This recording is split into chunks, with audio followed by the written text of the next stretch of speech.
Hi, this is the Tent Makers Bookstore Club self-publishing podcast. My name is Ifoma Samuel and I welcome you to episode 4.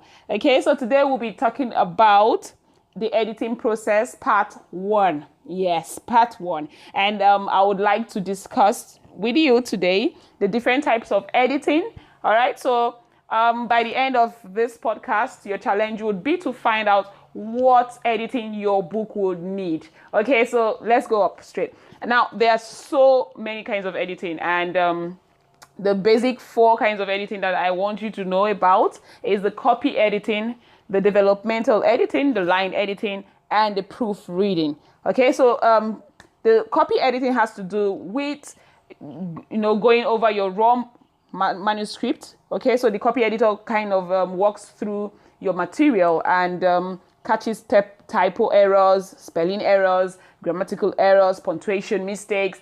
The work is actually very deep. Okay, it's a thorough work and really worth investing in. Really, depending on the kind of work you're actually doing. Okay, so the developmental editor, however, works with you from the draft stage of your work. All right, so as you write in your drafts or you give the developmental editor, what he or she does is to do a full structure and development for your draft.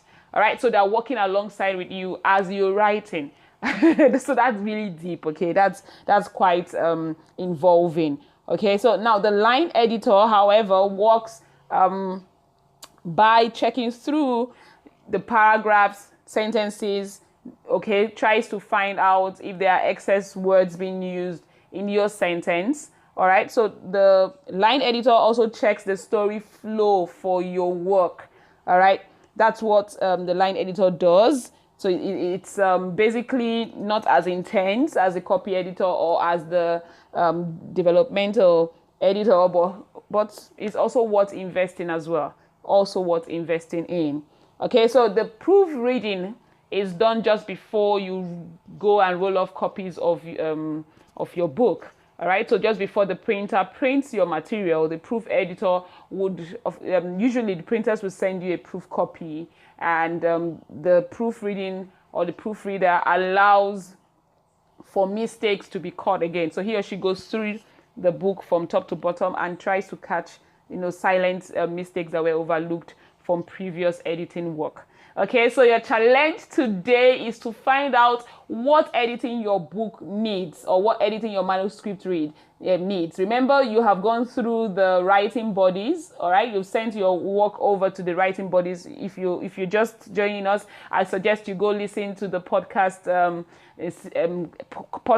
episode 3, podcast episode 3, where we talked about sending your work off to the writing circle and groups of friends who are into writing to actually critique your work. All right, so thank you for joining us today. Actually, remember to find out what your work needs. All right, so I can't wait to share the rest of this editing journey with you in the next 2 episodes. All right, enjoy the rest of your day. Thank you.